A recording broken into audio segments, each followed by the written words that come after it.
The carriage has already arrived at the palace. A dark-haired girl runs through the palace with all her might. Even the maids noticed this because she was barefoot and almost knocked them down. She only managed to say that she urgently needed to run. The maids began to whisper. They had never seen a lady run like that before. Moreover, it was unclear where she was going in her nightgown. The girl ran to her father's office. She urgently needed to tell him something before he left. She heard a man's voice calling her, but she couldn't understand what was wrong with the voice. Turning around, she saw a handsome, dark-haired man in front of her. He asked Lady Allen what had happened, and then a phrase flashed through his head about how he had once made a bet.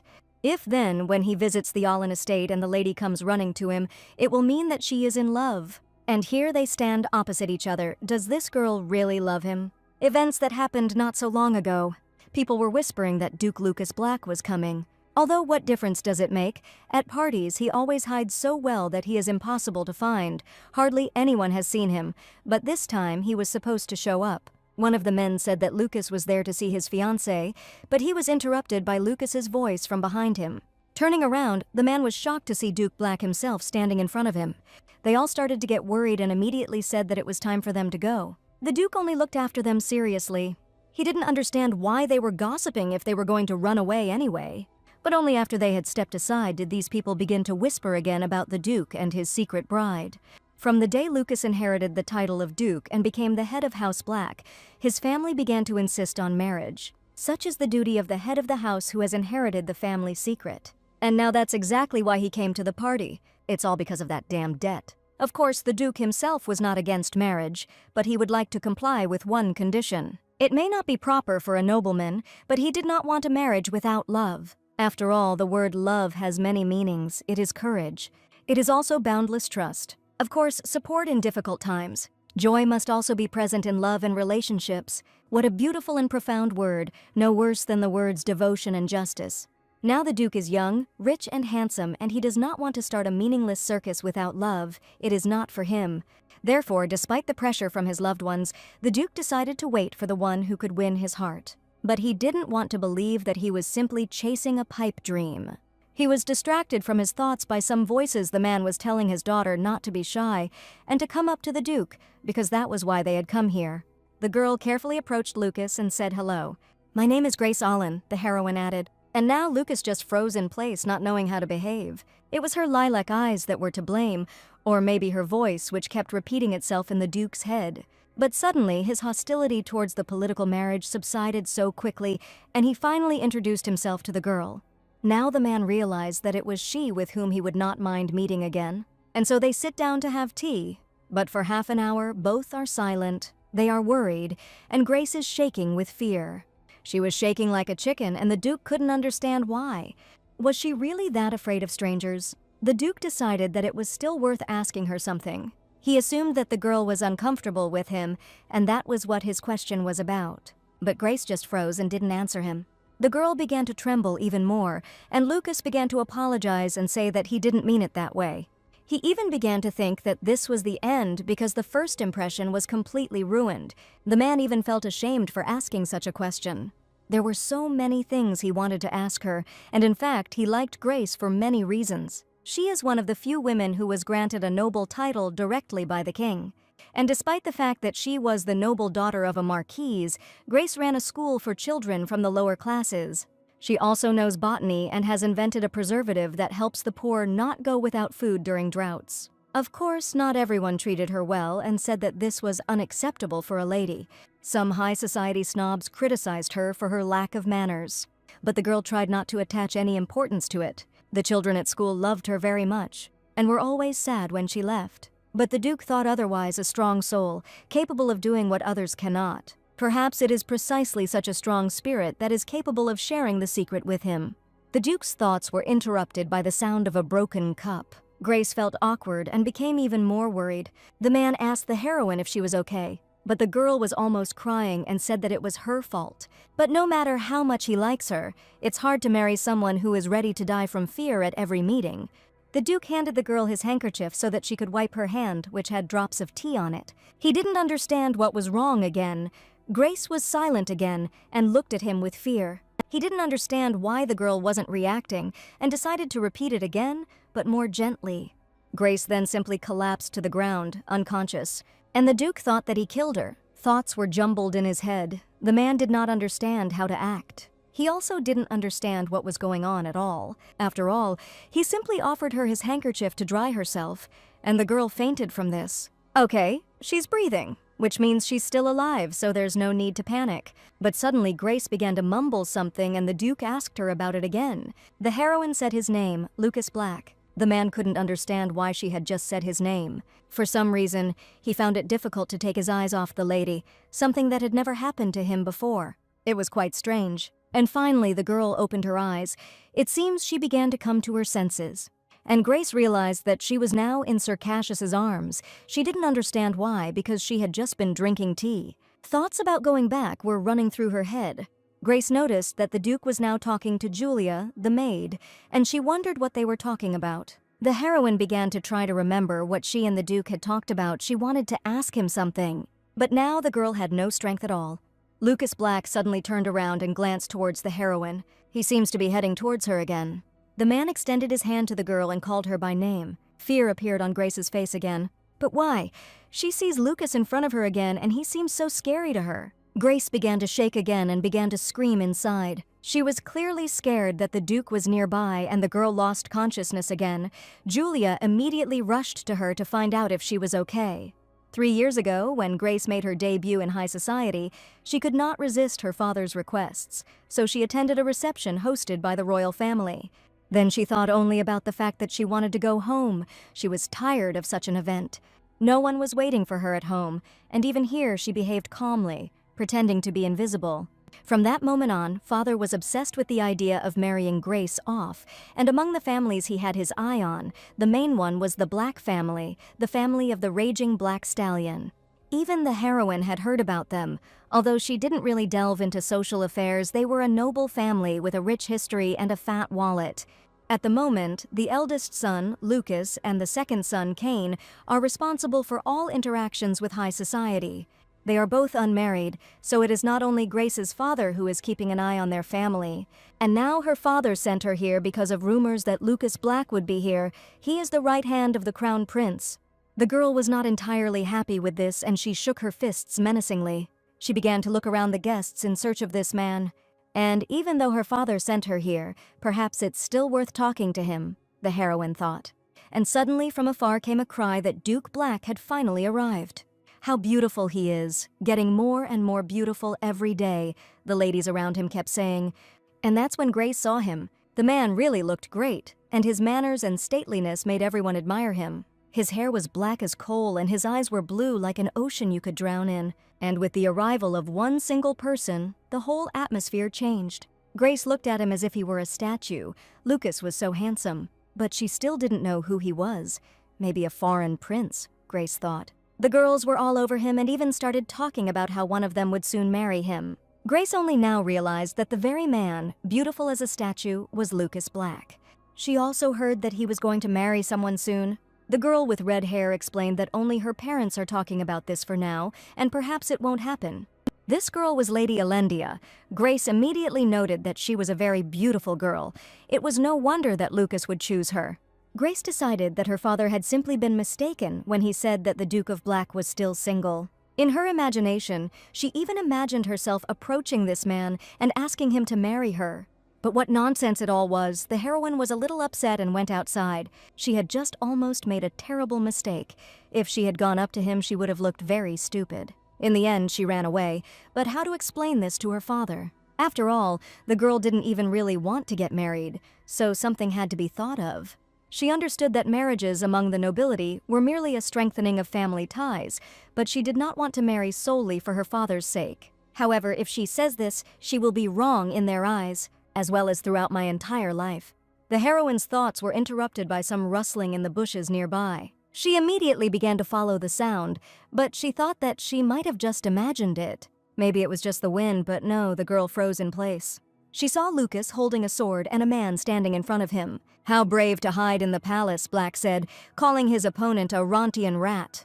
Tears began to flow from the eyes of the second man. He asked to kill him finally. Grace was hiding behind a tree and was afraid that she was noticed. She immediately covered her mouth with her hand so as not to make unnecessary sounds. Black shouted at the man that he dared to betray the kingdom. So now there was no point in crying over a severed finger. The girl was simply shocked by what she heard. Now she clearly saw Lucas Black's face and she felt terrified. Grace crouched behind a tree and couldn't believe what she saw. The girl understood that she had to run, but she suddenly just collapsed to the ground unconscious. That day, she lost consciousness for the first time after seeing Lucas Black. Since childhood, the heroine suffered from acmephobia, a fear of piercing and cutting objects. On the day she fainted, she was fortunately found by a passing guard and sent home. She felt creeped out even by the sight of cutlery such as forks and knives. But from that day on, her phobia became so strong that she had to run away from the table at the sight of forks. It took a long time to recover and return to high society. The father was angry that he could not even send his daughter to a dinner party. But Grace wasn't too worried. She thought it would even be better for her. And she hoped that now she wouldn't have to meet Lucas Black. From that day on, she couldn't hold a fork in her hands for a year, and now they're going to matchmake her with the Duke. But wasn't he going to marry someone else? Grace wondered as she sat in her room. Rumor has it that the Duke has abandoned his sword and is now engaged in business. And if this is really the case, then maybe meeting Lucas won't be so scary. But the girl still did not understand how she could marry someone so terrible and decided to talk to her father. She ran faster than the wind. She wanted to dissuade her father from her marriage with Lucas. It was the very day we started the story, and that same man met her at the door. A week after Grace fainted, they met again, this time right at her home. The Duke asked how she was feeling because after a week she should definitely be better. But memories of that very day immediately burst into the girl's head. The heroine thanked him for everything he did for her, to which he replied that it was his duty as a man, and Grace looked up in surprise. She noticed that the man seemed to be in a good mood, although still with a stone face, and she asked what brought him here. It turns out that the heroine's father called him to discuss something urgent, and he also wanted to know how Grace was feeling. But for some reason the girl felt that he felt guilty. This was evident from his behavior. But she suddenly thought about something, and then she looked at her appearance and was shocked at herself. The girl only now realized that she was standing in front of Duke Black in her nightgown. She immediately started apologizing and saying that it was time for her to leave, and thought about why they couldn't meet normally at least once. The man asked her to wait and said that he had something for the heroine. It was apparently that same sword. Grace's hands immediately began to tremble, and it seemed that panic was beginning. But now the Duke handed her some kind of bag. It was tea, which he said helped with anxiety and tension, adding that he felt uneasy at the time because of the way the girl was shaking. But he didn't know that he himself was the cause of her anxiety, and even now the girl couldn't pull herself together. Grace just thanked him and was about to go, but suddenly she twisted her leg and began to fly to the floor. The man immediately rushed to help, but did not manage to catch her. They fell to the floor together, but Lucas cushioned the fall with his body. He immediately asked if everything was okay, but Grace just remained silent. She was still in a stupor when the Duke was nearby. A moment later, the father appeared. He wanted to know what all the noise was about, and immediately saw Mr. Black. And then he saw the full picture of his daughter lying on the floor with Lucas Black. There was horror in the girl's eyes, because now she had to somehow explain herself to her father. He sternly asked his daughter what she was doing there, and immediately called her into his office. He shouted that the girl had been taught etiquette for years, and now she allowed herself to do something like this, like a girl of easy virtue. Grace panicked and began to make excuses, saying that she was in a hurry to get to him, but tripped and fell, and that there was nothing between her and the Duke, although it was hard to believe. But he didn't want to listen to anything and ordered his daughter to remain silent, considering her excuses stupid. Father continued to shout. He asked her to sit in her room and not stick her head out, and now she even dares to contradict her father. But the heroine had already gotten used to this attitude, and now she didn't hear anything as usual. Meanwhile, her father continued to yell at her, and it had long been known that Grace's words meant nothing here, so there was no point in responding to the screams. She could have gotten used to it after so many years, but she still felt sad about it. My father thought that these girls were a pain in the ass, and that they needed to be constantly put in their place. He asked his daughter if she really wanted to seduce Lucas with her body. She wanted to object, but her father didn't like it again, since she interrupted him in mid-sentence. But then Lucas entered the office and reprimanded him that it was impolite to keep his guests waiting. Grace also turned around in surprise, and the Marquis replied that the conversation would have to be postponed and asked Lucas to leave. But the Duke said that if he was scolding Grace for what had happened, then he should definitely intervene. He explained that what happened was indeed an accident and apologized for causing misunderstanding. Father decided that he liked Grace because he was so protective of her. The Marquis stood his ground because his daughter was in his arms wearing only a nightgown and she was not even married. And since this is how it happened, the Duke must take responsibility for her. But Black decided to pretend that he simply didn't hear him. But the Marquis insisted, saying that Black was just going to leave after disgracing the girl. Anger appeared in the Duke's eyes, and the Marquis continued his screams. He replied that the only person lacking honor here was the Marquis himself, who fell into a stupor, and he only asked where he got that from. The Duke apologized and added that they had nothing more to talk about with him, and turning away, he hurried away. Grace's father covered his face and continued to curse, saying that the Duke was simply a scoundrel and thought that because he was so noble, he could pretend to be God knows what. But now Grace began to panic, because what would happen to the engagement if he left now? And she also didn't understand why Lucas was so angry. She didn't do anything bad, and this situation was just an accident. A flood of random memories of the Duke flooded her head, of how she had so often fallen or fainted in front of him. She thought that there was still something to be angry about with her, but this definitely couldn't go on any longer. She rushed to catch up with the Duke because she decided to correct the situation. Her father shouted after her. Grace turned around and asked her father to give her just a minute and she would be back. Lucas Black was already at his carriage and was about to get into it when he heard strange sounds. "Your Grace, wait!" the breathless girl shouted to him. She asked him to talk, while standing in the same form as before, as her father called her, in an indecent state. The Duke was surprised that the girl came running after him herself, and she asked for a minute to catch her breath, adding that he walked very quickly. The Duke thought that she really wanted to say something important, since she tried to run so fast and was completely out of breath. The girl's face at that moment was certainly frightening. It wasn't even a 10-minute walk here, but she ran. Lucas asked to take his time and said that he would wait as long as it took. After some time, she felt better, and it seemed that the girl was already going to say what she wanted from the Duke. Grace apologized and bowed to Lucas before starting the conversation. But the man noted that she had absolutely nothing to apologize for. So the apology was accepted, but Grace still couldn't look at him calmly. Even if what happened was an accident, it is unacceptable. It will not be good if rumors spread. After all, even the House of Black could become a target of ridicule. The Duke took a risk and stood up for the girl, so Grace couldn't just leave it like that. The girl again started talking about how it was her fault and began to apologize. She also added that she takes full responsibility. Lucas was confused after these words and simply fell silent. He did not understand what they were talking about.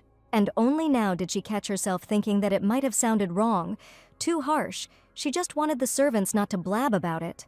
The Duke rubbed his lips and answered briefly, "Understandable." Grace stood in front of him and didn't know what to say next, because she had said everything she wanted. The girl's hands began to tremble, and she decided that the Duke did not accept the apology, but that was what she had thought right away. She was very worried that this was the end of her family, and she was also afraid of what would happen to the school. What will happen to the kids who love her so much and always delight her with gifts on holidays? After all, Grace literally lived her work. It truly brought her pleasure. Is this really the end? But no, that can't be. The heroine is against such an outcome, which means we need to act again. But even if the family is finished, the girl has a separate title and some savings. In the East, they say that even in a tiger's den you can survive if you don't panic. She asked herself to pull herself together, at least for the sake of the children. Maybe in that case the Duke would be able to forgive. The heroine began to try to say something again, but Lucas interrupted her words. In one movement, he threw his jacket off his shoulders, and he put it on the girl. He didn't want her to catch a cold. It was cold outside, and she was in just a nightgown. Grace said that she promises that no one will know about today's incident. And I wanted to add something else, but for some reason I stumbled again. She felt very awkward again, and Grace began to thank the Duke for the cloak. She said that she would ask the servants to return it to Lucas. The man thought she was being very strange and said that she didn't need to give anything back.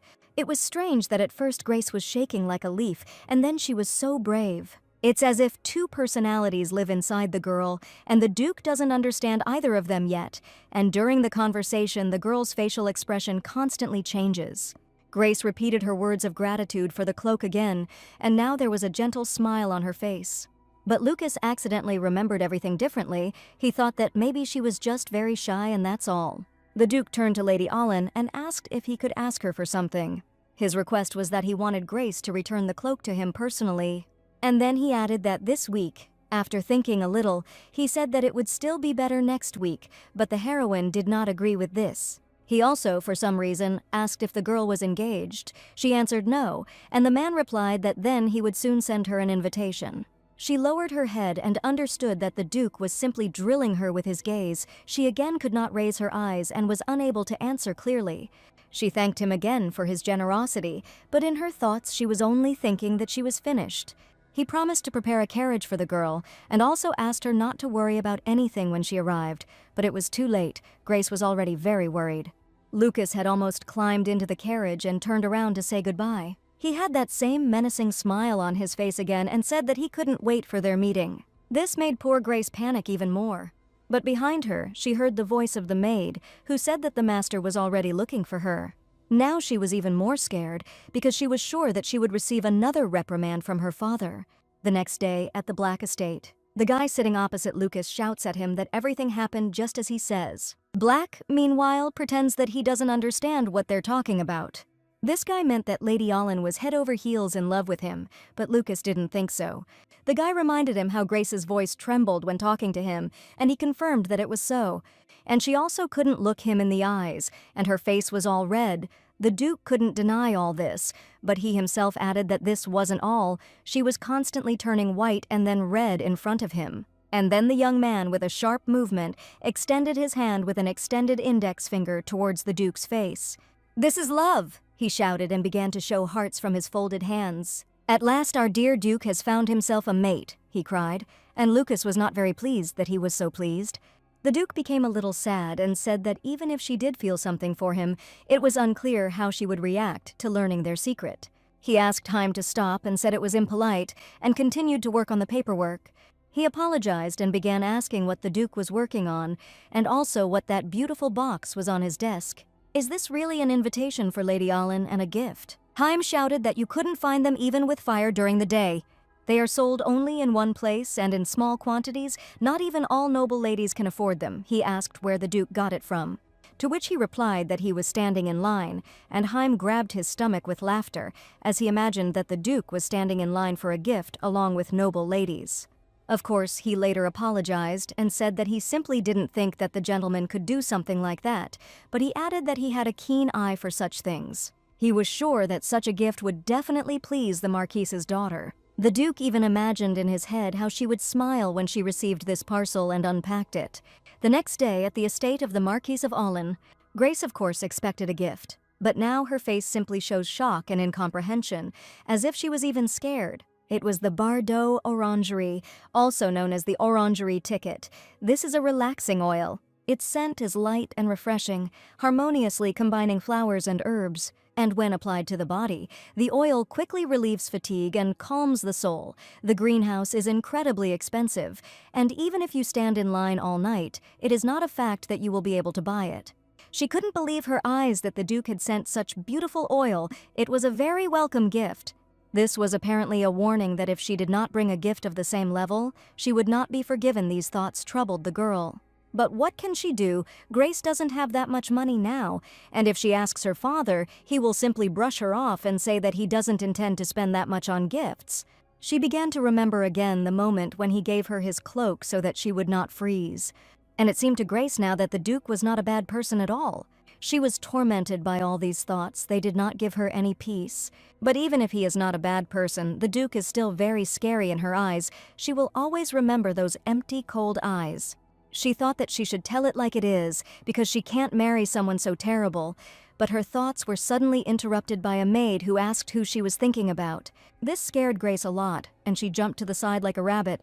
The girl said that she knocked, but Grace did not answer. Julie is Grace's personal maid. She is smart and confident. She is smart, she thinks well, and they are the same age, so they quickly became friends. Not only Julie, but all the other servants in the estate were very kind to the heroine. Even though she lost her mother at an early age, they always tried to help the girl. My father didn't shed a single tear then. Instead, the girl's grief over the loss was shared by Elia, the head servant. Her father was strict and indifferent, and her half-brother Norman constantly tormented her. This, of course, greatly upset the little lady, and she cried constantly. The people in the estate always took care of her and comforted her. All the maids were delighted with the baby. And so it was always when Grace was ill, it was rumors that comforted her, not her family. At some point, Julie noticed the box that was standing on the girl's table. It was that very gift. And she also noticed the cloak. She immediately screamed that this was the very same infamous cloak of Mr. Black, which he ordered to be given personally. Grace began to ask the maid not to tell anyone about this, because it was a secret. She replied that there were some chatterboxes among them, but she had dealt with them long ago. Julie spoke about her fist-based approaches, but Grace asked her to take a peaceful approach. And then she asked what happened there. It was almost dinner time, so Julie came for Lady Allen. She started pushing Grace by the shoulders and telling her that there would be steak for dinner tonight, and the heroine, smiling, asked her to let her go herself. And so the whole family sat at the big table and silently ate dinner. But suddenly the father decided to start a conversation and asked his daughter since when she had been so close to Lucas Black. Her stepbrother also added that he had no idea that they were in such a relationship already. But then he jumped up and asked his father if there was already some kind of relationship between them. But his father asked him not to remind him. He said that Grace ran up to him in her underwear and jumped like a greedy beast. The Marquis repeated that it was a disgrace, but the girl simply remained silent, her head down. Norman said that Grace would never do something like that, which surprised his father, since he had never stood up for his sister before. But in reality, he simply didn't believe that anyone could fall in love with such a boring and stubborn woman. But who knows? Maybe the Duke likes them, added the father. In their aura of melancholy and despondency, they are exactly right for each other, smiled Norman. They both started making fun of Grace, who felt completely out of place and wanted to leave as soon as possible. And then she spoke. Just as Grace had told her father, she wasn't in her underwear, and it was all just a misunderstanding. The Marquis slammed his fist on the table and shouted again, "Enough, no more excuses." He said that he was ashamed even to remember it. However, if the relationship is truly romantic, then that is a different matter. Men and women tend to be drawn to each other. Besides, the Duke's family is rich, and they have plenty of land. It seems the Marquis calmed down and began to think. He asked his daughter if she understood what he was talking about. After dinner, the heroine went to her room. She seemed to be feeling unwell. Julie was nearby and asked what happened.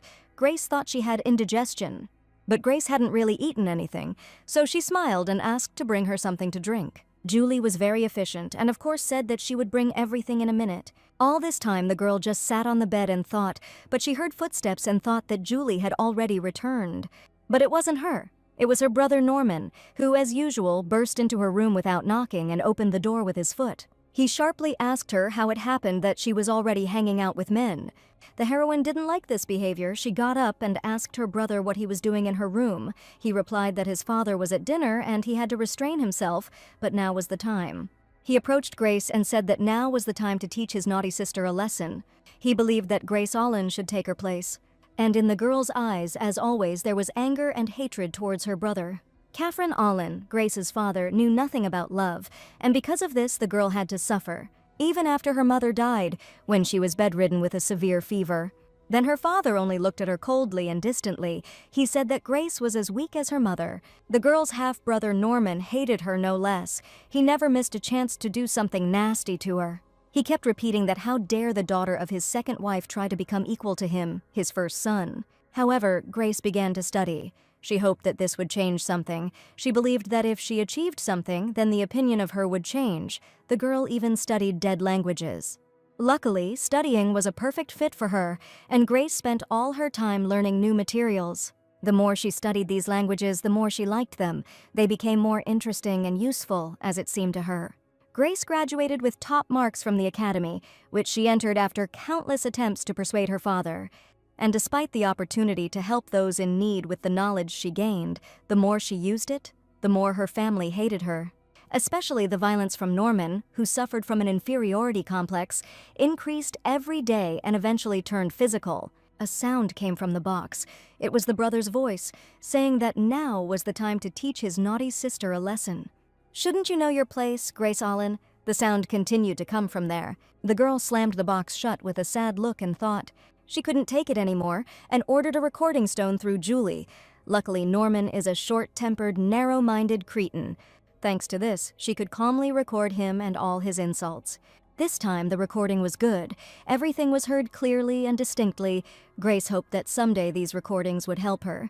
And then Julie finally returned, carrying a tray of drinks and stomach medicine in front of her. But what she saw shocked the maid. She even dropped the tray from her hands and covered her mouth with them. She immediately asked Lady Allen what had happened to her room.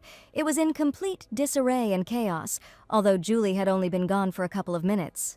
The maid also immediately noticed that Grace had something on her cheek and asked what it was, but the girl said that everything was fine. Julie immediately realized that this was her brother's doing again. She was very angry and screamed that she couldn't let him get away with this.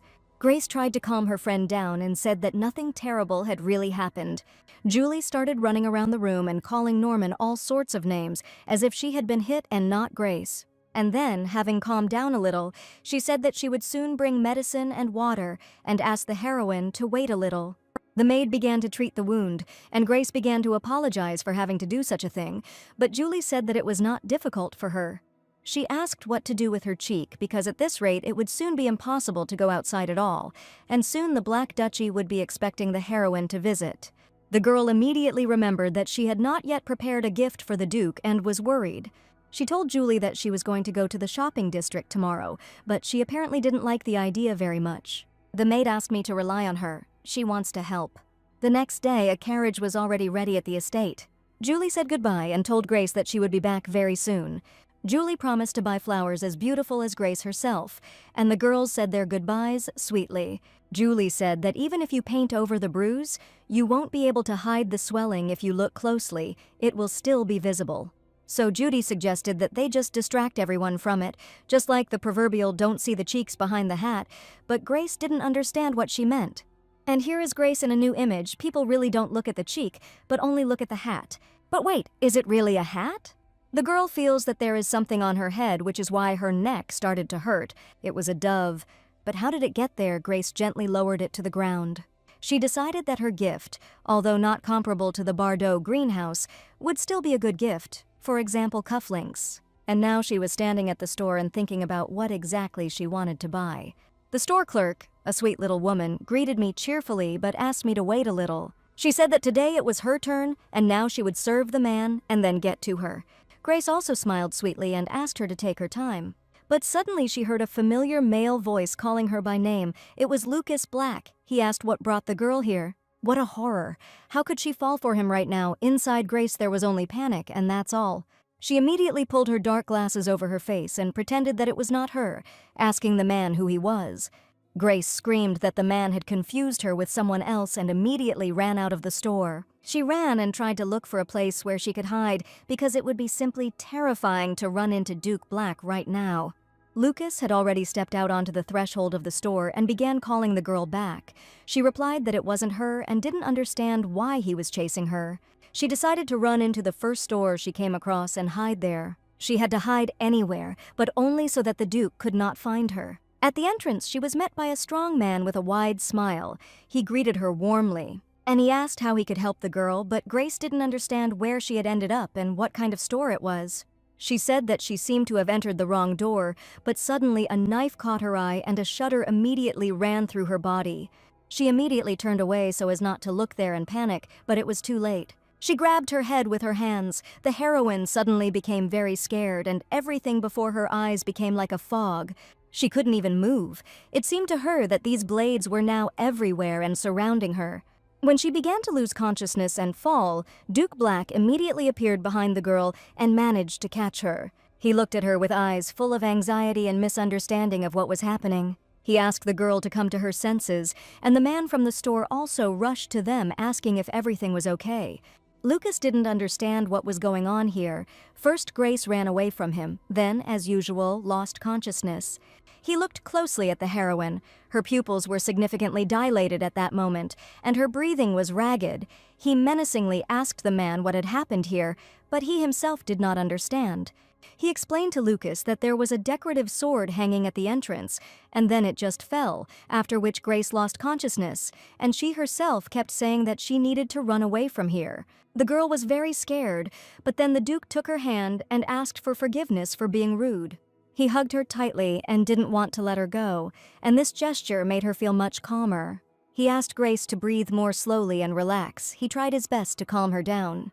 The sound of the heartbeat and the pleasant voice, Grace felt good in the arms. She even compared it to being hugged by a large plush toy. And when she began to come to a calm state, she began to hear a voice that continuously called her name. Only now did she realize that the Duke was standing in front of her, but why was he so close? It seemed that Grace was about to start worrying again. The man only said that he was glad that she had woken up, but continued to hold her in his arms. Grace also did not move away, and he asked if the girl was going to let him go. At that moment, she began to smile nervously, and then instantly jumped away from the Duke.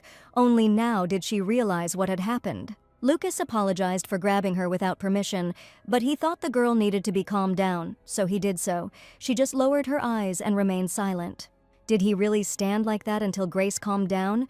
She felt very awkward, but she thanked the Duke for his help. When she turned towards the window, she immediately noticed that a large number of people were crowded. They most likely saw everything that was happening. Grace was shocked that there were so many people outside the window looking at them as if in a theater. It was a strange feeling. The man also confirmed that they apparently gathered onlookers. It is unknown how long they have been standing there. She understood that if they found out about what happened, everyone would blame Grace. She began to think about what she should do and how she could distract all these people. Lucas Black leaned towards her and said he had an idea. Now his face radiated kindness. A smile shone on his face, and he simply asked the girl to trust him. And now they are sitting in the Duke's carriage. Grace has her head down and is silent. She doesn't know what to say and whether she should ask him for forgiveness again for her behavior. The Duke is also silent. He sees how the girl is trembling and does not know if it is because of what happened in the store or simply because they are close. He thought about what that man had said. She had lost consciousness when the sword fell, but it was quite normal, although when it fell, the tip was pointing at Grace. Dangerous, of course, but still it worked out. He just froze and stared at the girl, who already felt very stupid. But for some reason she started giggling and immediately apologized, saying that she didn't mean to laugh. She just couldn't forget the expression on the Duke's face at that moment, and began to laugh even louder. But a couple of hours ago, when they were leaving the store together, the Duke, in order to distract people, began talking about his chronic anemia. And if it weren't for Lady Grace, he would have died right there. At that moment, he looked like a general who had been through hundreds of battles. Grace was scared. She didn't know if he really thought it would work. He said he hoped no one would talk about it. There were strange emotions on people's faces. He started to play the victim and say that he would be very ashamed if anyone found out about this incident. And it worked. People started to disperse, because if you behave shamelessly, people will let you get away with it. The heroine continued to laugh while sitting in the carriage and said that she never thought she would be able to see such a side of Duke Lucas. The man smiled and replied that he was glad that the girl liked it.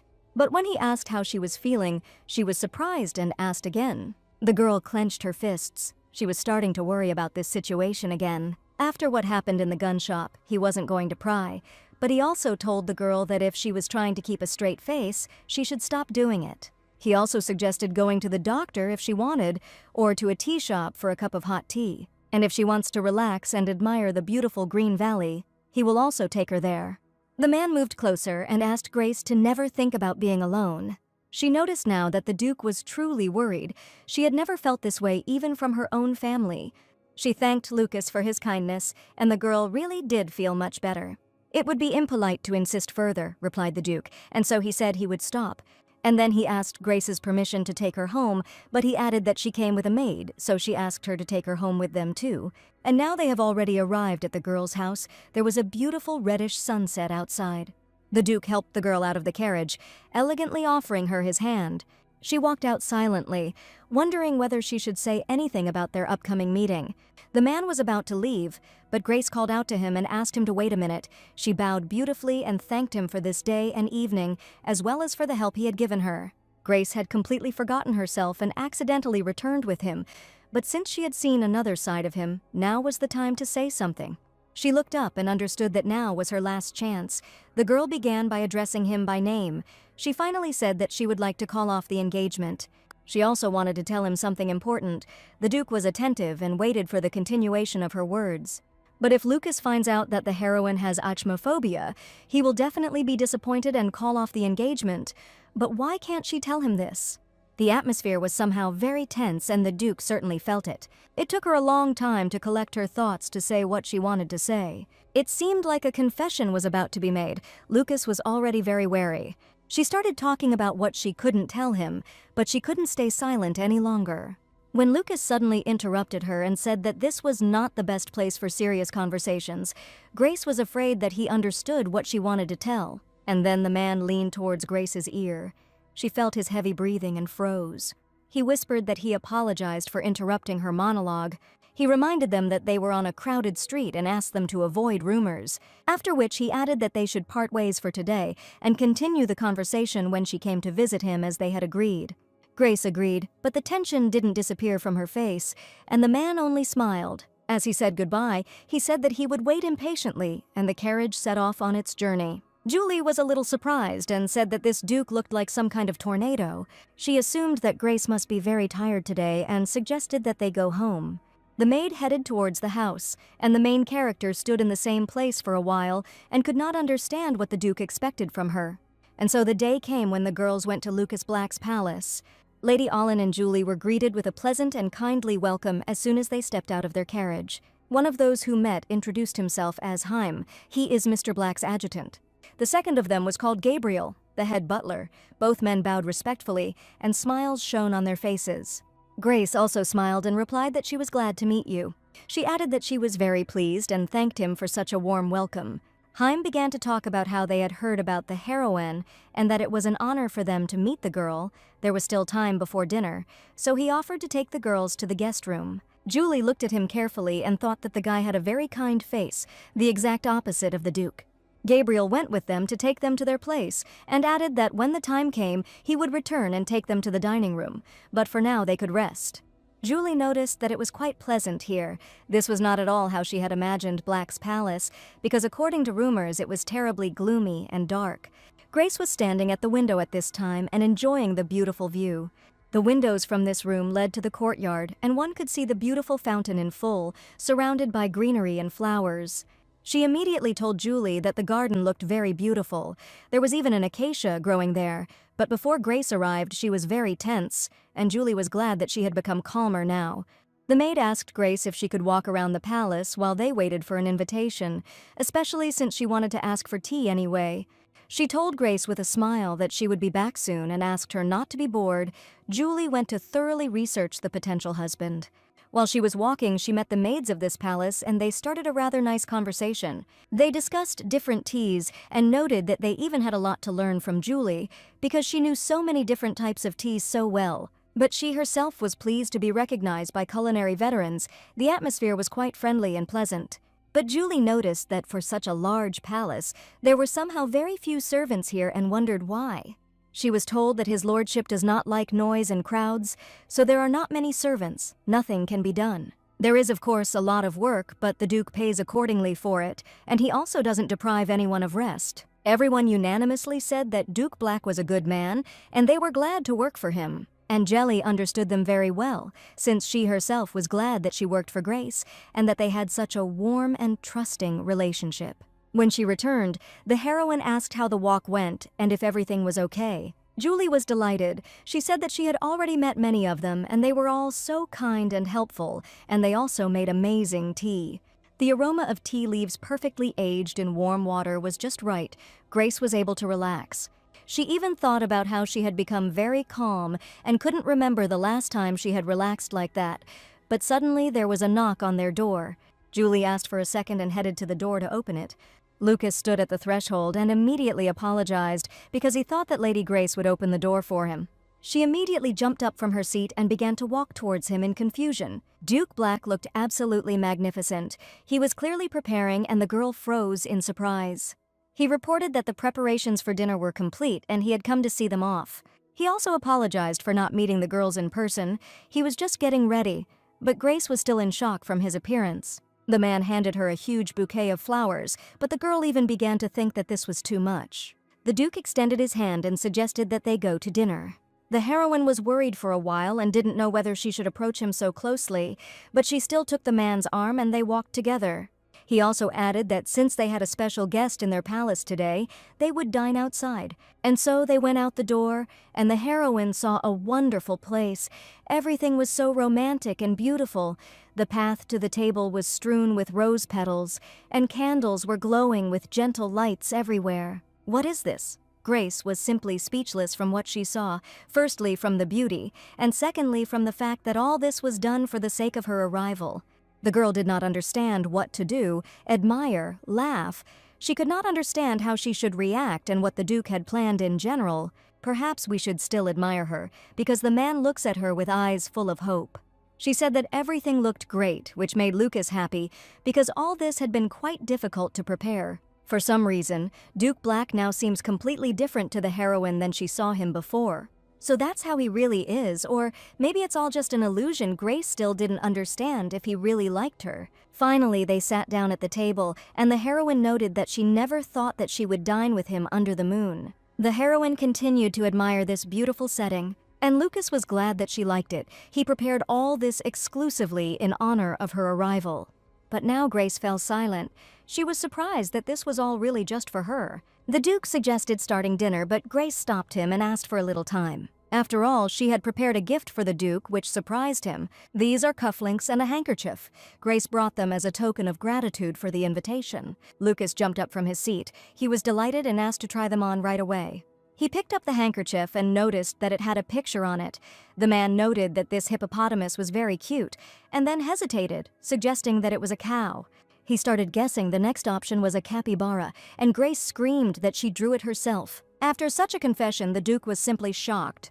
The girl was a little upset and asked if the drawing really looked more like a cow, but the Duke, already beginning to feel guilty, finally guessed that the scarf depicted a horse.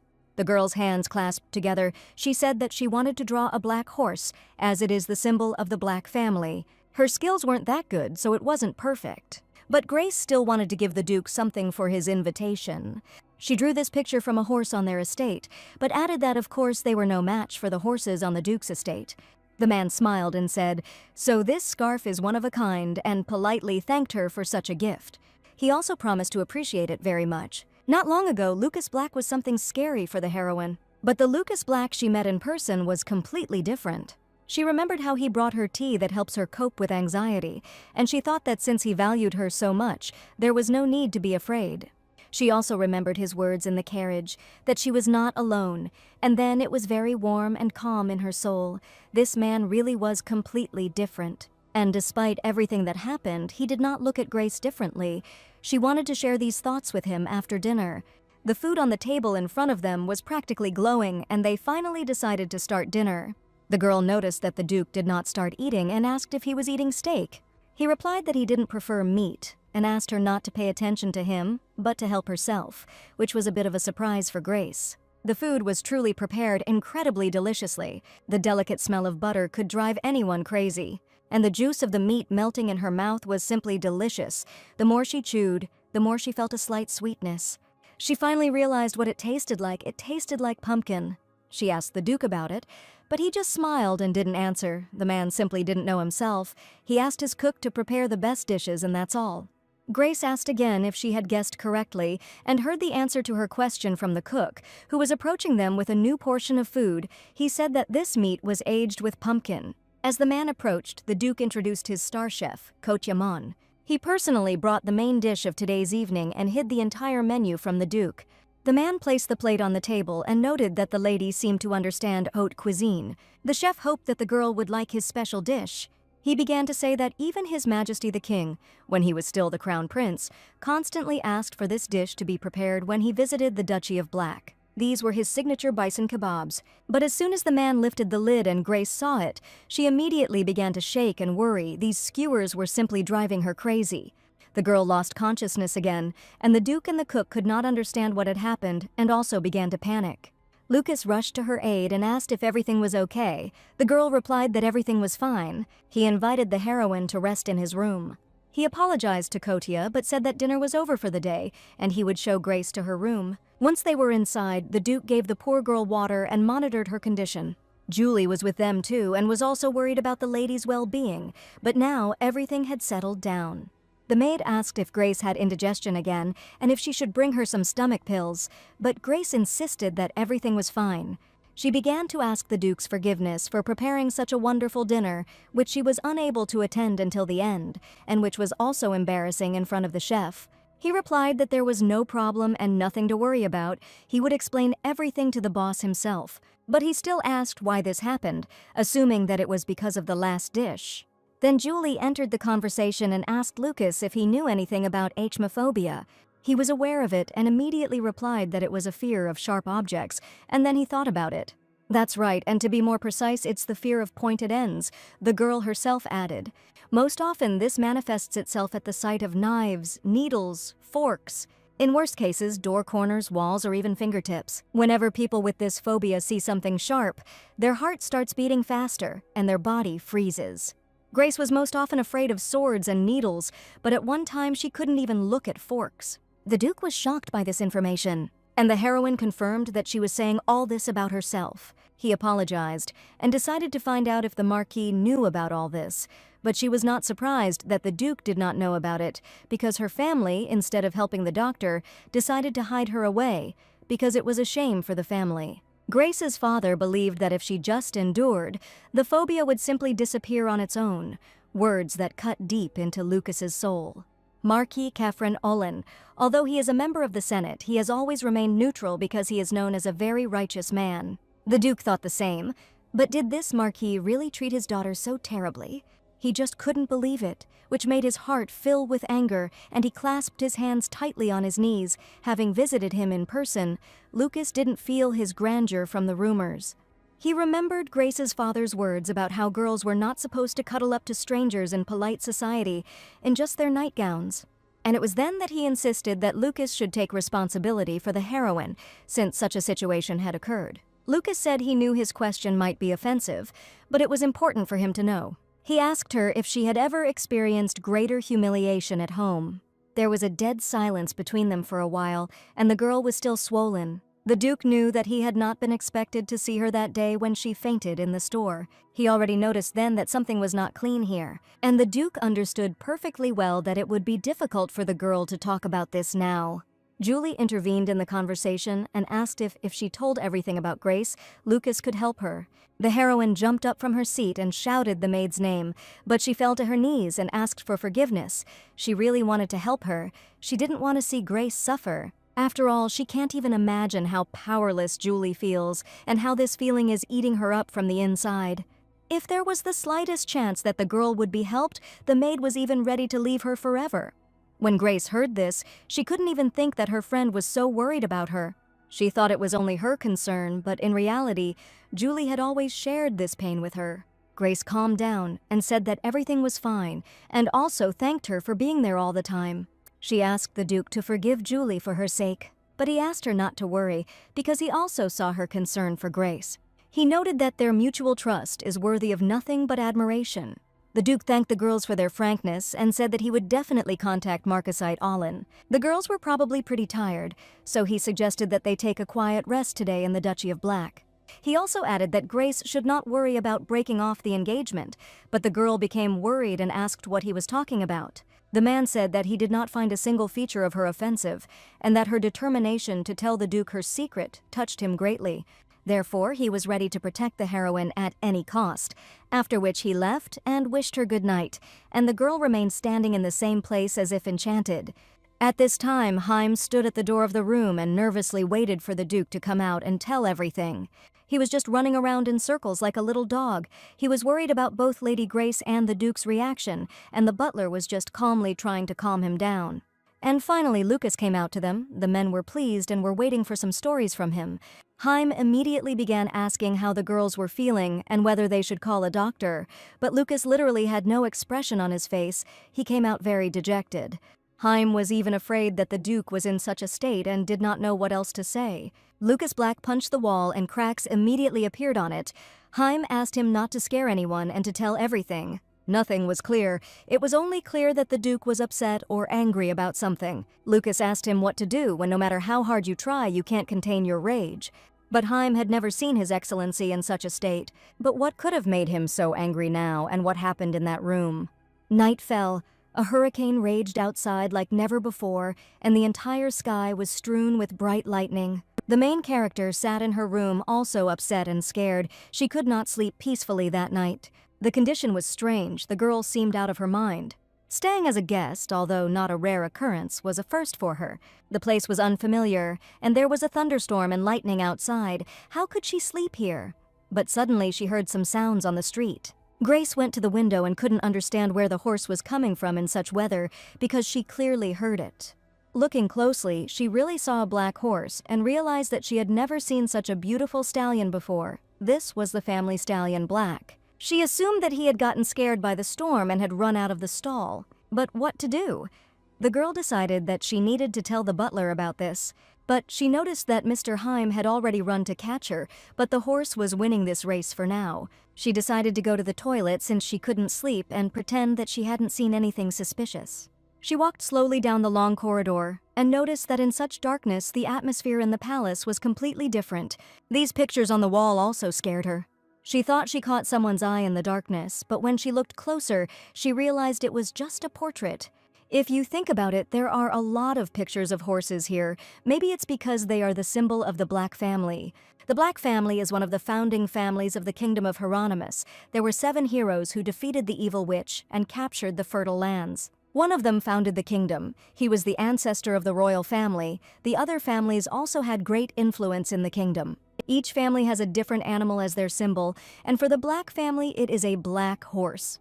The girl thought that this was most likely why there were so many horses in all these paintings. But she went to the next portrait and noticed that these 2 people looked like his lordship.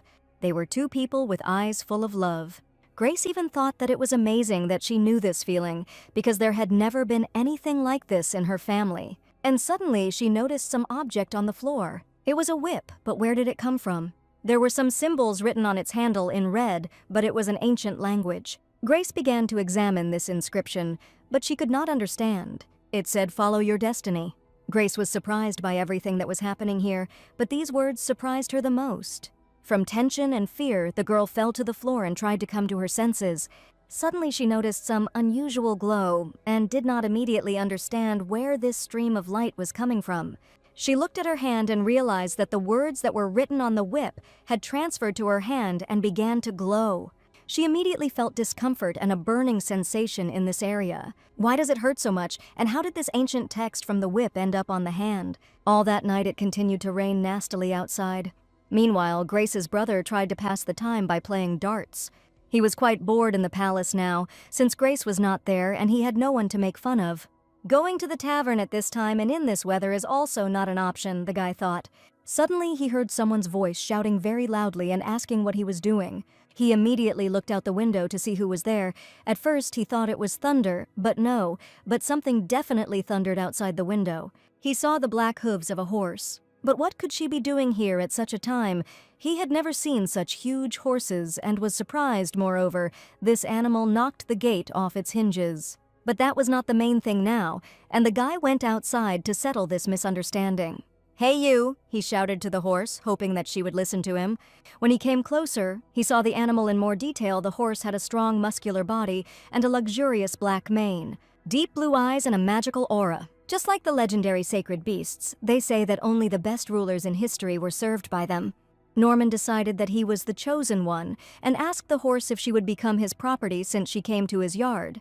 He began to slowly stretch out his hand towards the animal and call it to him. Norman called her a smart horse, then said that he was her owner and asked if she recognized him. But suddenly the animal began to behave aggressively. She pushed the young man's hand aside, and then she started running towards him, as if to scare him. Because of this noise, the servants in the palace woke up, because they did not know what was going on there. They all ran out into the street and started asking if Norman was okay and what happened. As they got closer, they saw this beautiful black horse. At that moment, it was standing right above Norman. But suddenly the horse calmed down and went back through the same broken part of the fence. Norman shouted that he shouldn't look like that. He asked for help. Because now he couldn't get up on his own, the horse had caused him quite serious injuries. It was necessary to immediately report what had happened to the Marquis. Norman was clearly not well, and now, in anger, he began to shout at the servants who were helping him up. He shouted and called the horse a vile animal and promised that he would never forgive it. When the Marquis learned of this incident, he was also angry. He did not understand how the gate to the estate could be broken. It seems that closer to dawn, a black horse appeared and knocked them down. The collapsed wall was also there. "Enough excuses!" the Marquis shouted and threw some papers towards the servant right in his face. He ordered that the horse be immediately declared wanted, and its owner had to be caught at any cost. He wanted to show everyone what happens when some pathetic horse disgraces their race. He was also informed that Duke Black had said that Lady Grace would remain in the duchy for a couple more days, but he didn't care. Let them do what they wanted.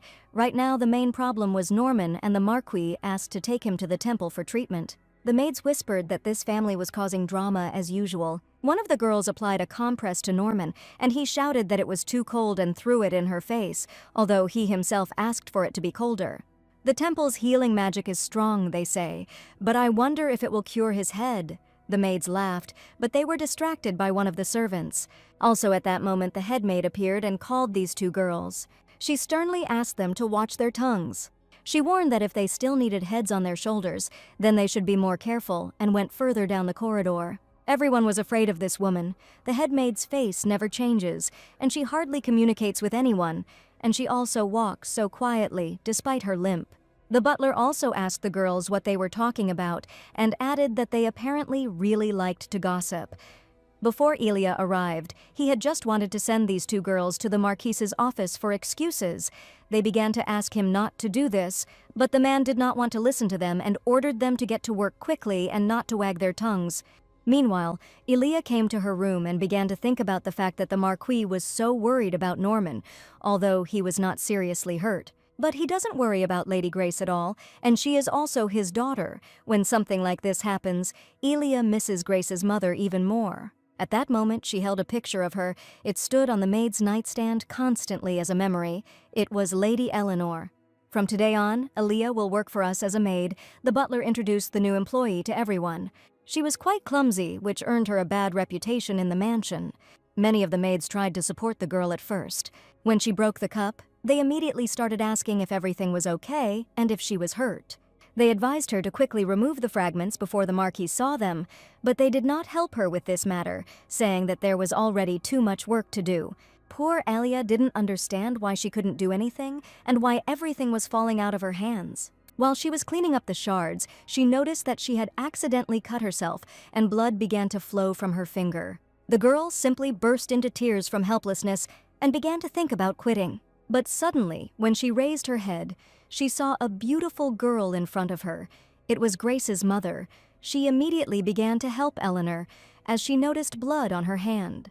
The Marquise was surprised at how deep the cut on the finger was, and hurried to provide assistance. This was the first meeting between the maid and Lady Eleanor. Elia addressed her as Milady, but Eleanor asked not to call her so formally, just by her first name. She was kind and treated Elia as an equal, despite the fact that she was a simple maid. And now Elia looked sadly out the window and saw a picture of the Marquis, urging the servants to quickly drag his wounded son to the doctor. Elia was worried about Lady Grace. She was worried about how she was doing there alone in another duchy. Grace herself, meanwhile, was examining her hand, on which this phrase had strangely appeared. She lay on the bed with her hand raised up and thought that this scar no longer hurt, and the letters had become more blurred. But suddenly the girl heard a horse neighing, as well as someone's voice who could not cope with the animal. She looked out the window and saw Haim trying to persuade the horse to obey him. At this rate, the animal will soon trample the entire lawn, so it's time to play its trump cards. The guy took out a carrot and handed it to the horse, a premium treat. But there was no point in this. The animal did not want to be trained under any circumstances. By this time, Grace had already gone down to the yard and was running to the scene. She asked what had been going on here since early morning. Haim began to explain that this horse, had been unhappy since the morning for some reason, but the heroine did not quite understand his explanation. But when she looked at the animal, she saw a completely calm horse. This surprised Haim, and he shouted that he was clearly pretending. The horse approached Grace, and the girl noticed that it was even bigger in size than the one on their estate. She had never seen such a big horse before. The animal began to lower its head into the girl's hand so that she could pet it. Grace clearly did not expect such behavior, but it was quite cute. She asked Haim if he liked all people so much and began to shower the animal with compliments, while Haim stood rooted to the spot in bewilderment. The boy shouted that the horse was pretending to be a saint in front of Lady Grace, but the girl suddenly became interested in something. She asked why Haim was so polite to this particular horse, but he replied that it was simply the Duke's favorite stallion and placed his hand on his muzzle.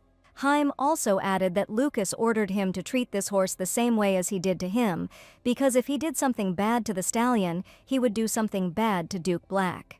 Grace didn't understand if this was normal, but she had one more question for Haim. She asked if he picked up the whip in the hallway. The guy was surprised what she was doing there, and immediately noticed that the text from there was immediately transferred to the girl's hand.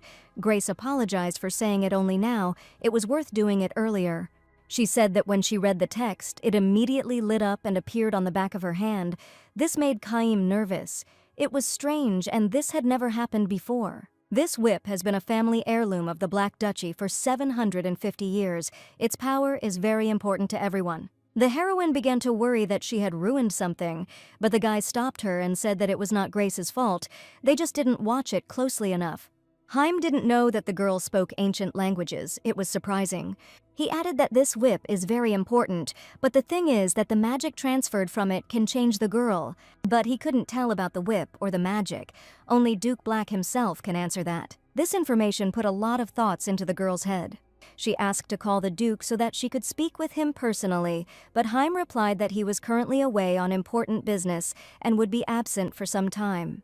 He apologized and asked to be patient a little until his return. The girl agreed, but asked that if there was any information, he should tell her immediately. She also asked for the opportunity to look up some information on her own. She understood that the Duke would not refuse her an answer, but now this concerned Grace personally, and she did not want to just sit idly by. Haim replied that he would keep her words in mind. Grace smiled. She said that she would go back to the palace, and Haim noted that the lady quickly figured it out. Of course, there was an order not to get involved with Lady Grace, but leaving everything as it was also not the best option. Looks like I'll have to send her a letter asking her to come back. At the estate, a woman in a large green hat was drinking tea and praising it, saying that it tasted better here than at home. Several days had passed since Grace's arrival at the Black Estate. She had already been served Mont Blanc with hazelnut cream and black tea for lunch. The girl herself did not notice how she got used to the local way of life. She exclaimed joyfully that she had never seen such a beautiful Mont Blanc. The butler noted that Cotty had done this especially for her. While she was here as a guest, he was preparing exclusively cute and round dishes. Cotty is desperate to make amends for what happened at dinner, and he constantly cooks delicious meals and desserts for Grace. He was so worried he even replaced all the forks with spoons. The girl was delighted. The hazelnut cream went perfectly with the soaked biscuit, and she asked for more. And the tea was so aromatic. The butler and Julia were also glad that the heroine was in a good mood. The girl asked to convey her gratitude to Cotty for such a dinner, and asked when his lordship would finally arrive. And I received the answer that Lucas was dealing with territorial issues, so no one knew when he would return. The girl turned away and headed towards the exit. The butler was a little worried, but she added that she was just going for a walk and asked not to worry. Julia decided to go for a walk with her, and they found a comfortable place where they could sit and have a heart-to-heart chat. Julia was clearly unhappy with the Duke's behavior. He invited her to visit and then left himself. How could this be? He didn't even explain anything. Julia continued to scold, but Grace took his side, saying that territorial issues were important, and he didn't know that it would turn out like this. The girl suddenly remembered that Grace had received a letter from her family and handed her an envelope. The heroine began to read. At first there was a question about how she liked the duchy. Elia went on to write that she missed her very much, although Lady Grace had only been away from home for a couple of days. Elia wanted to inform the heroine about what was happening in the house. She also noted that it might surprise her. A couple of days ago, young Mr. Norman was wounded. Now he is being treated in the temple. Sir Thomas said that he had been attacked by a large black horse, and then Grace thought and seemed to understand something. She continued reading. The Marquis was furious about what happened, but the servants lived better because of it. Elia asked not to worry about anything and to rest. When she finished reading the letter, her gaze fell on the black horse standing next to them. The girls couldn't understand why this horse was so big. Grace started asking the horse why he was alone and where Haim was. But suddenly, Julia rushed to cover her lady. It seemed to her that the horse took too big a step towards the girl. But Grace asked not to worry and said that everything was fine. She thought that the horse just wanted to be petted. She approached the animal and began to communicate with it in a sweet manner, proving to Julia that there was nothing scary or dangerous about it. The heroine continued to spend time with the horse, and Julia thought about the fact that Grace really loves animals, and there is no reason to worry. That's why animals love her back too. She thought about what Elia had written to her in the letter, but came to the conclusion that such a kind stallion could not have done such a thing. But something strange happened. Grace suddenly heard a man's voice and asked Julia if she heard it. The girl began to think she was going crazy. And then the same voice asked the heroine if she could really hear it. She became scared. The girl thought that she heard ghosts, but suddenly the same voice asked her not to be nervous and said that it was Lucas. It seems that due to the magic Grace absorbed, they are now connected. But Grace did not admit to Julia that she heard his voice and said that a huge beetle just flew by and scared her. She wanted to sit down and rest to feel better. Julia was worried and asked to tell her immediately if something was wrong. Grace sat down and they continued to mentally communicate with Lucas. It was strange for him too, since this had never worked with anyone before. The girl asked the Duke when he would finally return, but it seems that the man started to flirt and asked if she really wanted to meet. He said that the girl's voice sounded like she was bored, and she immediately jumped up from her seat and wanted to shout something, but stopped in time because she noticed Julia's gaze. Lucas noted that he had a lot of fun teasing Grace, to which she asked him not to do so. In fact, he just wanted to know if it was true that she wanted to see him faster because she missed him. Grace thought that if she answered the truth, Lucas would come back faster. The man waited tensely for an answer, but Grace noted that he was also ashamed of this question. Since he was silent, Lucas agreed and apologized. The girl did not understand why she felt this way, whether it was because they did not see each other or because of his jokes, but it was very pleasant to communicate with the Duke. He asked if Grace was interested in learning about magic, which Haim relayed to him. But unfortunately, Lucas couldn't explain anything. This had never happened before, and this magic is a very important secret of the Black family. Julia continued to sit next to him and was amazed at the calmness of this beautiful horse. But Lucas continued to say that even though he couldn't tell this secret, it was still possible to learn about magic. But you will have to do this yourself. Grace didn't immediately understand what the man meant. She asked him to explain, but he simply asked her to follow him with a mysterious smile. They came to the library, and surprise immediately appeared on the girl's face. This is Lucas Black's personal library. Perhaps Grace can find information about their family here. And then the heroine saw an adventure novel by Jean Hamilton. It is an autobiographical story about a mysterious forest that he discovered on a desert island. The girl ran around the library like crazy. She saw a lot of books that she couldn't find for a long time, and that have not been published for a long time. But Lucas stopped her because they didn't come to the library for this. Grace really went into a state of shock a little because she loved to read, especially about plants. Lucas says that she can take any books from here, and the girl immediately began to choose the literature that interests her. Now she began to understand why she should have figured everything out on her own. The man added that she could come to any place at that time, and Grace realized that he was thus giving her all the information. She thanked the Duke and was about to leave, but her gaze fell on some photograph that stood in a frame. She reached out to see who was in the picture. There was some child, but Lucas's voice shouted at her not to touch it. He clearly didn't want Grace to see this. There really was a child in the photograph, although he seemed upset about something. Grace exclaimed that it was a very cute photo, and the man covered his face with his hand in embarrassment. She didn't immediately understand who was depicted in the photo and asked who this cute boy was. She began to think and said that it seemed like Lucas's brother Kian had red hair, and then she said affirmatively that it was probably really Lucas's cousin. But the Duke didn't want to lie and said it was him. Grace was surprised that it was the same person. Lucas looked completely different now. This little boy with curls and a toy in his hands grew up into such a brutal and handsome man as Lucas Black. It was amazing. Grace even thought about how mysterious human nature is. The man reminded the girl again that they had come here to look for books, but Grace was distracted by Lucas's incredible last words.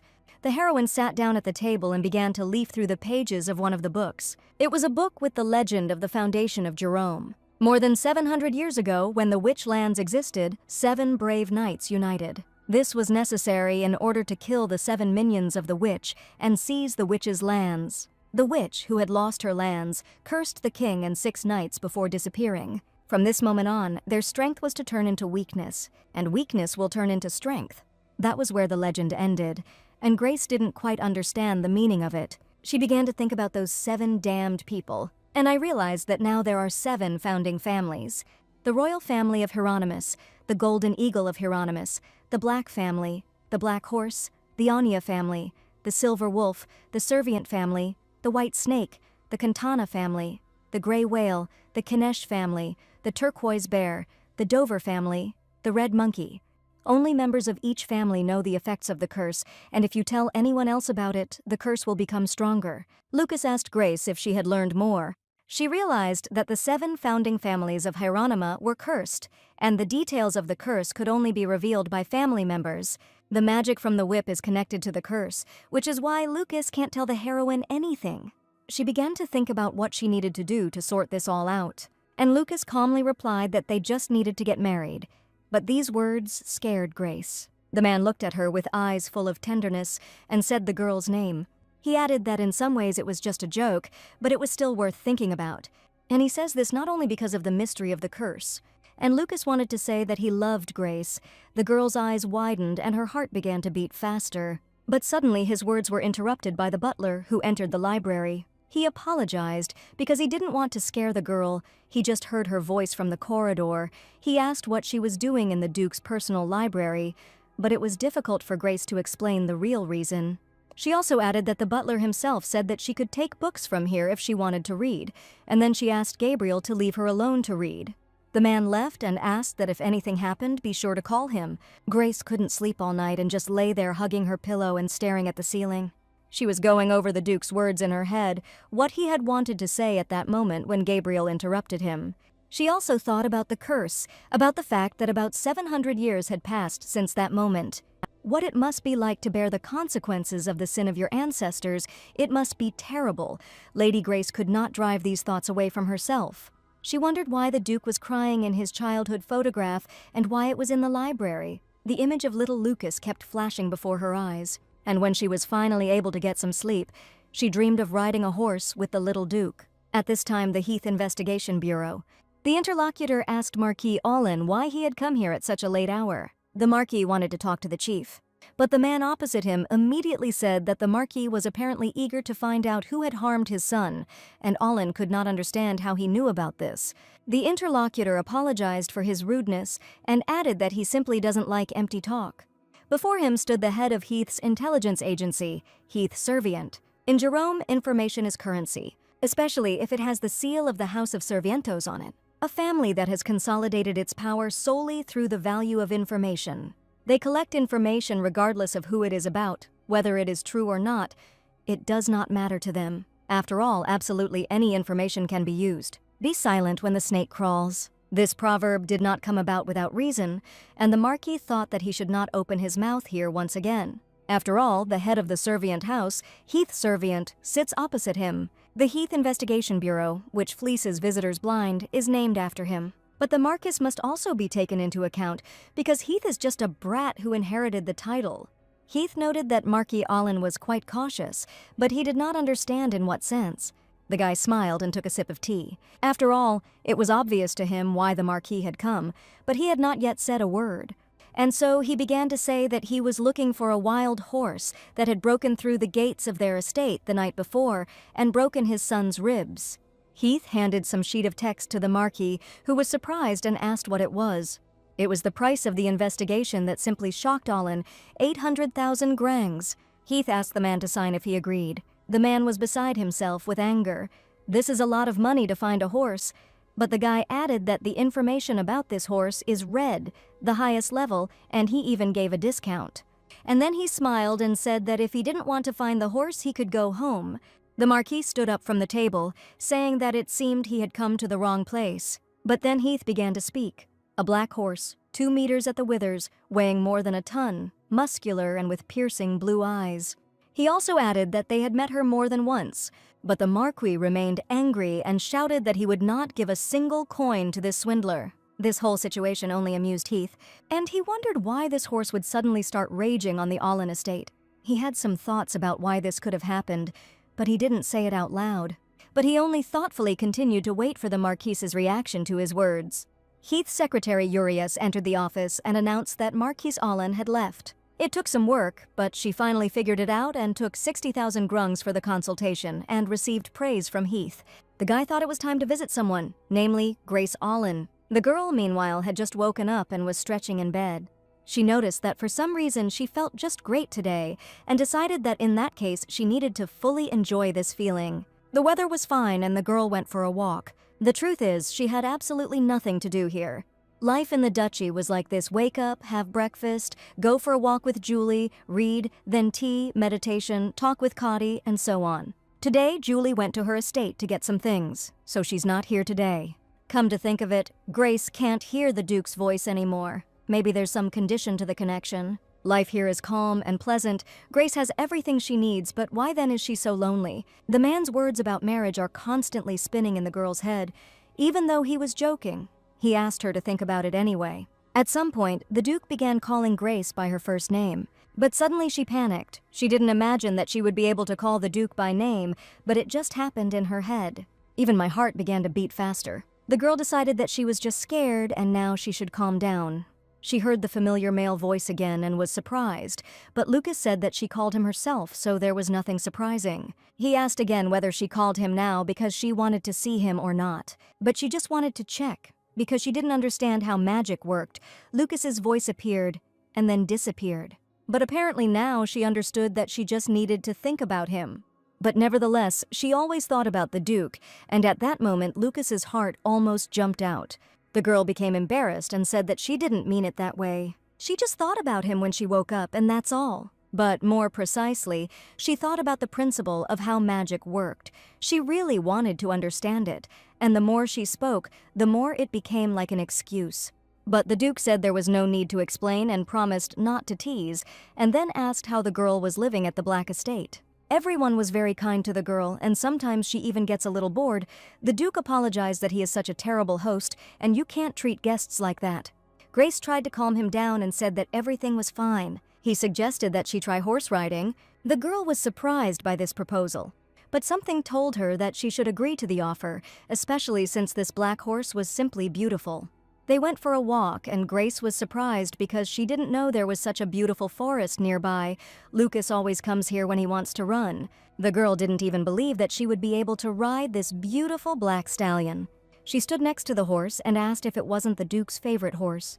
But he replied that everything was fine and that it would be an honor for him to give Lady Grace a ride. The Duke even prepared clothes for the girl in advance. She was surprised and thanked the man. In fact, he had asked Haim to make this outfit in advance. It was tailor-made especially for Grace.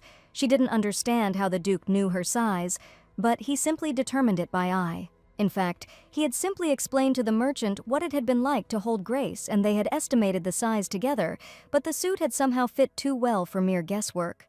But now there are more important things to do, and Lucas asked to get on the horse. The girl was a little surprised, as she did not understand how she could climb on such a huge horse. It seemed impossible. It was too high, but Grace didn't have to worry because the horse would adjust, and she dropped to be lower.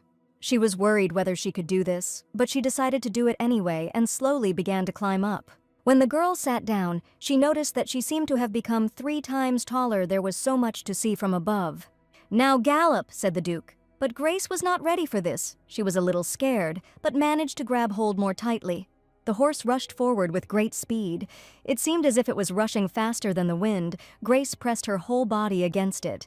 It was too fast, but Lucas asked the girl to sit up straight. He said that everything was fine and asked her to believe him. He promised that she would not fall.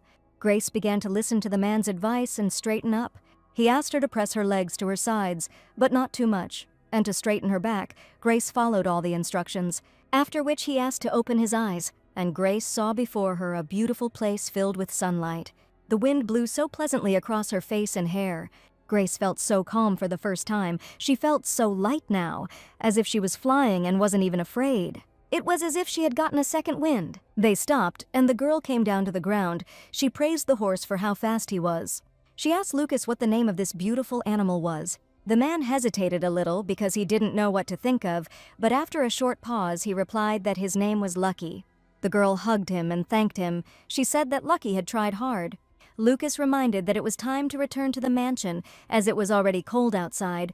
Grace did not even notice. From such speed she was sweating and wanted to wash her face. She said goodbye to the horse and said that they would see each other again. Upon returning to the mansion, she immediately lay down in a hot bubble bath and relaxed. Julia asked if the heroine enjoyed riding a horse. It was really a lot of fun. The maid was glad to hear this and was glad that a smile appeared on Grace's face again. The water was the perfect temperature and smelled good. Now it was time to relax. At home, she couldn't even dream of such a thing. Despite the fact that Grace is from a Marquis family, her father deprived her of all luxury so that the girl would grow up modest. He, in turn, turned a blind eye to Norman because he was the heir, and he, in turn, controlled almost all of Grace's life dresses, jewelry, food, entertainment, even walks. At some point, despite her family as a result of many efforts, she achieved her own title and income, and only then did she begin to allow herself at least a little more. My father did everything for himself. He spent all his saved money on buying a consulate in order to be a political figure, and he even wants to use Grace and Norman to his advantage in marriages of convenience. And it was always like this: money outweighed the children on the scale. After the bath, the girl rested in her room and thought that she absolutely did not want to think about her family, and she decided that it would be better to just sleep now. While she was here, she could just enjoy the silence. But the silence could not last long, and after a couple of days, the farce began. The girl was sitting at dinner with a woman who was praising the tea in this duchy, saying that it was the best. Grace couldn't understand how this had even happened. The woman asked Lady Grace's name and told her not to be afraid of her. After all, Lucas told her a lot about this girl. This woman's name is Selina Black, Lady of the Black family. Selina had heard a lot about Grace, and the girl noted that it was a great honor for her to meet the Duchess. But the woman said that these formalities were unnecessary because they would soon become a family, and suggested calling her simply by her first name. Grace quietly said Selina's name and looked down, embarrassed. She had only sons, and Selina was delighted to sit such a beautiful, elegant lady. She was a duchess, but she behaved so simply, like an ordinary person. It was very familiar, and at the same time very warm. She offered a couple more desserts and called Cotty, but Grace tried to say that she had had enough. Selina asked not to be modest. She hadn't eaten desserts from Cotty for a long time and missed them. But how did this happen? A couple of hours ago, when Grace wanted to go horse riding, someone asked her if the girl was used to horse riding. It was Sir Haim who came out of nowhere. Grace shared that Lucky is a very good horse, and it wasn't difficult to get used to him. Haim was happy and said that this horse is very picky and won't give itself to just anyone. It seems that he really liked the heroine. She noticed it herself, since Lucky was always very calm next to her. But suddenly, near the gate, the girl saw an unfamiliar carriage. She had never seen one like it here before. She asked Haim if he was expecting guests, but was told that nothing of the sort was planned. It was Selina. She got out of the carriage and told Haim that she was glad to see him. Haim's mother also arrived with Selina. The woman grabbed her son by the cheek, expressing her displeasure with the way he was greeting her, while Selina was simply happy and noted that everything looked like the good old days. The trip was long, and Selina apparently felt a little sick. Haim's mother asked if the water needed to be drawn and ordered her son to go get some water. At the same time, she continued to torment her son on the cheek. She was also a little upset that Haim had become somewhat talkative while she was away. Selina was glad that Lucas had such a good assistant, but Haim's mother was still unhappy with his behavior. She believed that he himself should have guessed and brought water. At this point, everyone forgot about Grace, and the women began to argue about whether it was worth praising Haim. But then Selina and Grace's gaze crossed, and the woman walked towards the heroine with a slow step, while the girl's heart beat faster and faster. Grace bowed respectfully and greeted Duchess Selene. She took the girl by the hand and began to examine her long, shiny, obsidian-like black hair and mysterious purple eyes. Selina exclaimed that this girl was definitely Grace Allene. The girl felt very awkward, and Lucky had disappeared somewhere. She didn't know what to do and suggested having some tea. And now let's return to the present time, when the ladies were already sitting at the table and drinking tea. Grace was embarrassed and didn't know what to talk about with the Duchess. Selina just admired the heroine and thought about how cute she was. And so the curse of the whip was on Miss Grace's hand, Lucas wrote in the letter. He did not want to interfere with the trip, but asked to come and help them. He wrote that Miss Grace, with whom he was planning a wedding, was a wonderful person, and Lucas wanted to remove the curse from her so that she would have nothing to worry about. His mother didn't expect that he would ever speak so flatteringly about a lady. He is already responsible and an adult, but he focused too much on love. His standards were too high. Selina turned to Grace, and she said that there was a butterfly sitting on her hair. Selena joked that she seemed to have confused Grace with a flower. The girl was really too cute, and Selena couldn't resist making such a joke. If you think about it, when the woman first met Felix, something similar happened. She noticed that it was a morpho butterfly. This is a very rare animal, so it was surprising. Felix had said then that the butterfly's wings were the color of Selena's eyes, and now the woman told Grace the same thing. The girl began to tell information about the morpho butterfly, and Selena froze and listened to her attentively. Morpho butterflies are quite large for a nymphaliid, and the blue color is due to the special structure of the wing surface. The butterfly suddenly flew away, and only now Grace noticed that she had been chatting for too long. She was afraid that Selena didn't like insects, but she just kept silent because she remembered something. She noted that Grace was really a very good person. Selena wanted to ask for something, even though she felt awkward. She asked Grace to think carefully about whether she should marry Lucas. The engagement was already being discussed, and it seemed to her that the couple was not indifferent to each other. It was true that Grace was no longer as afraid of the Duke as she had been before. She saw many of his good sides and already felt that they were close. However, she was not yet sure of her feelings. Moreover, they had not yet dealt with the curse of the whip. Selena apologized. She didn't want to burden Grace. She fully supported their engagement and was completely okay with the girl staying at Black Manor. But suddenly her attention was drawn to a horse that looked out from behind the bushes. She exclaimed who was eavesdropping on them, and Lucky began to shake his head from side to side. The woman stood up and called the horse named Lucas. She said that it would be rude in his place not to even come up and say hello. And now it seems like the puzzle in Grace's voice has come together. Selena began to lecture him and said that it was impolite for a gentleman to interrupt a conversation between two ladies. Grace couldn't tell if it was all true or if she was imagining things. Selena came back and apologized. She said she just hadn't seen Lucas in a long time. She began to think that maybe Lucas had simply named his favorite horse after himself, and that was all. And then Grace decided that the secret was out and that everyone on this estate simply loved horses. The woman asked the heroine if she had a favorite tea, but received the answer that she had all her favorites.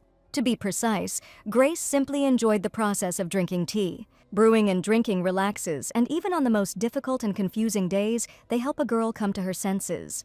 She heard that tea ceremonies were held abroad to cultivate the mind and body. Selena liked fruit teas more than black ones like Assam or Earl Grey. They are refreshing. Selena shared that Felix, her husband, often teased her about her childlike eating habits, and she missed those moments. It was known that the previous Duke died young in an accident, but Selena still loved him so much.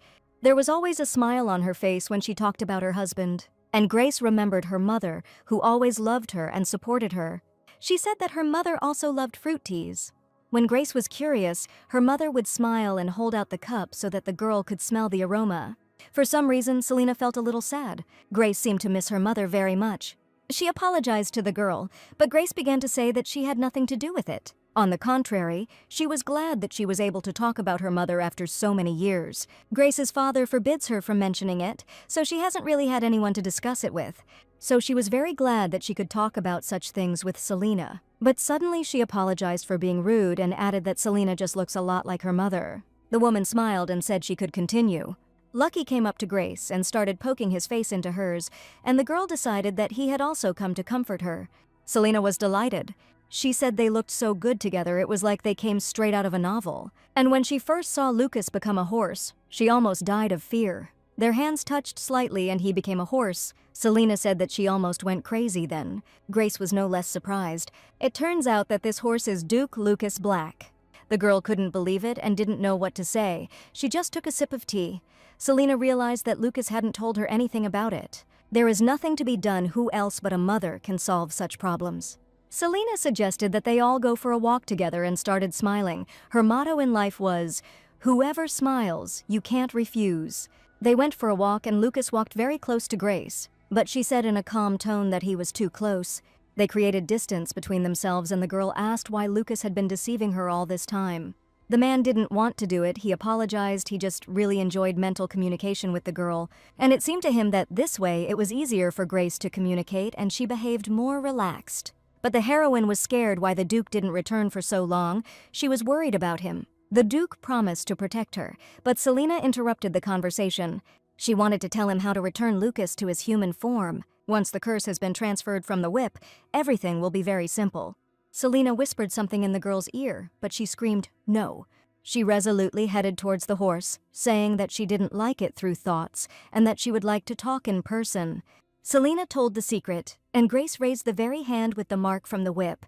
She ordered Lucas not to move, and she asked him to close his eyes, and the horse calmly obeyed her. The girl hugged him around the neck, and they seemed to fall into zero gravity together. The mark on my hand began to glow and felt painful. The horse turned into a handsome duke, but they remained in each other's arms for some time. Lucas asked if Grace was angry with him, but she said that it was true, she was angry, and she was scared. The curse on her hand frightened her, and the people in the mansion could not tell her anything. And the Duke himself frightened her, having disappeared and not returned for a long time. She was worried that she knew nothing about their family's secret and was here completely alone. And to be honest, the girl was just pretending to be calm at this time. And he constantly told her that he would tell her when he returned, that he couldn't tell her yet, and asked her to wait. Instead, you should have just told the truth. She didn't even let me get a word in edgewise. She kept saying that on the other hand, she could understand Lucas. On the other hand, it was also not easy for her to tell about her secret. The Duke said that he was truly very sorry that everything had turned out this way. He didn't want to make the heroine worry. It seemed to him that she wouldn't be able to accept that he was a horse, and he understood that he was behaving like a child. If she told about the curse, a terrible disaster would befall the house, and Grace herself would not have believed it if she had not seen it with her own eyes. She understood that it was difficult to tell such a truth. She was only angry that Lucas didn't trust her. She fell silent, which made the Duke a little wary, and he asked her not to remain silent. But suddenly she turned to him and the man became frightened, although he himself asked not to remain silent. Grace hoped that this would not happen again. She wanted to discuss some things since they were planning to get married, and Lucas was shocked by such words. He was stunned that the girl was the first to talk about it. But he himself once said that they should get married. The girl thought about this a lot. Since childhood she had to endure her father and Norman. She didn't understand what to do and didn't understand what they were thinking, so it was difficult for the girl to understand men. Lucas, however, was completely different. The man tensed up and listened carefully to what Grace was telling him. She noted that Lucas always listened to her, which was unusual and pleasant. He also always stood up for her and protected her, shielding her from various troubles. He accepted the heroine's weakness, which even her family tried to hide. And besides, they get along quite well, especially lately, although Lucas still seems strange to Grace. So she really thought that they could get married. After these words, the Duke's face turned bright red. He hugged the girl tightly and did not want to let her go. He was incredibly glad that such a conversation took place between them. And when he let Grace go, he immediately apologized, saying that he simply couldn't control his emotions. He looked at Grace, who now seemed even more beautiful to him. But suddenly, he said that he didn't believe in marriages without feelings. He had never been interested in marriages of convenience. Lucas didn't understand how anyone could marry someone just for the sake of family status. But when he met Lady Grace, that was the moment everything changed. Lucas admitted that he even sometimes followed Grace out of curiosity. She was a noble lady who acted so openly with orphans. During the drought, she saved many from starvation. And Lucas knew she was a little more expressive and interesting than he thought. Lucas walked up to the heroine and took her hand. He gently said that she was a wonderful and kind person whom he had never met before. He asked permission to get to know Lady Grace better and gently stroked her face. He asked the girl to close her eyes, and their lips merged in a kiss, although she thought that perhaps she should refuse now. But suddenly she began to remember some events and realized that the lucky guy had been the Duke all this time. She often hugged and kissed the horse, after which she abruptly pushed the man away from her. He didn't understand what was happening, but Grace shouted that she knew he shouldn't be forgiven right away. In the evening, the Duke sat and sorted through papers for work. During this time, a lot of work had accumulated. But he delegated his affairs to Haim. Did he really not do anything about them? Although, in fact, he worked a lot in Lucas's absence. But be that as it may, Lucas Black was very grateful to Grace for being able to become human again. The only thing that was spinning in his head was that very kiss. And he understood that with such thoughts, he would not be able to sleep tonight. In the morning, they were already sitting together opposite each other and were simply silent for some time. The Duke asked how long Grace was going to continue not forgiving him. She simply turned away and said that she didn't know, because the Duke had even prepared her favorite fruit tea especially for her. She remembered that he even eavesdropped on this when he was a horse and she was talking to his mother. Not a moment's peace, the girl thought. It wasn't that easy to buy her, even though this tea was really very tasty. Lucas asked if he would get anything in return for making her favorite tea. After all, when he was a horse, she often touched him, stroked him, and kissed him. The Black family has a tradition that if someone gives you your favorite food, you have to kiss them back. This surprised Grace, and she didn't believe it at first.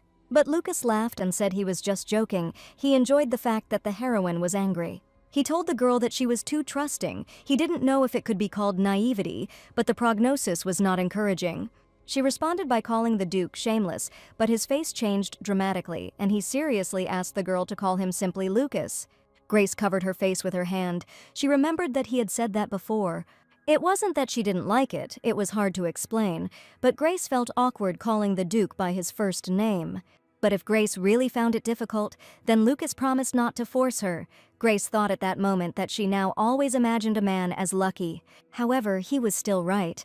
She couldn't always call Lucas Duke. And when the girl gathered her strength to pronounce his name, Selena appeared from somewhere with the words that the sun had just risen, but the doves were already cooing. She, as always, had a radiant smile and wished the heroine a good morning. Lucas asked if she was going somewhere, and the woman said she wanted to go to an antique store. She also invited Grace to go with her if she was interested. But suddenly, someone's hand fell on the Duke's shoulder and stopped him. It was Haim. He said that the Duke would not be able to go with them, although Lucas himself did not understand why. He replied seriously that until the Duke finished with the papers, he would not go anywhere. Haim was angry that he had gone out of his way to do paperwork while the Duke was away, so he wouldn't be able to escape a second time. Managing the estate, their vassals, business reports, dealing with complaints from employees, and most importantly, the endless supply of carrots for the definitely not Duke Lucky. "Anyway, there can be no shopping," said Haim and began to drag him along. Selena and Grace went east, and the woman asked if Grace had been there yet. She had been there a couple of times and noted that compared to Central Park or the West, it was a bit unfinished. But it is very old, and you can find a lot of ancient things there, like books or trinkets. In this, Selena and Grace were very similar. Selena noted that young people rarely go to the East, but Grace actually liked the East area for another reason. There was the Grace Children's Home. It can't accommodate many children, but at least they always have food and teachers. The heroine even invented preservatives for them. She remembered how she came there for the first time. Then she saw the babies eating grass just to fill their stomachs. They ate quinea. It looked normal and grew almost everywhere, so they didn't pay attention to it. The leaves can be dried and ground into powder, and the berries can be baked or made into jam. After many months of research, Grace figured out how to make it edible. This food was distributed to all orphanages in the kingdom. Then those in need found out about it. Thanks to this, there are no more starving children in the kingdom. Who would have thought that a common weed would be so useful? The ladies had already arrived at the place, and it was time to go out, but Grace was still amazed at how amazing nature can be. Selena asked Grace to wait for her here, as she wanted to talk to the owner. The girl agreed and said that at that time she would just have a look around. Selena winked at her with a smile and told her to be sure to let her know if she saw anything. The girl's eyes were simply dazzled. There were so many interesting and beautiful things here. She saw an antique toy in the shape of a horse and immediately thought about how the Duke would react to such a gift. Suddenly she heard some suspicious cough and turned around sharply because it seemed to her that there was no one here except her. She saw a fair-haired guy who could barely stand on his feet and was coughing very badly. The girl immediately rushed to his aid and began asking if he was okay, but he looked very bad and had difficulty breathing. Grace shouted that she would go get someone to help. But the guy suddenly said that it was not necessary and he was already feeling better. He raised his head and looked at Grace with his red eyes, saying that the girl was too kind.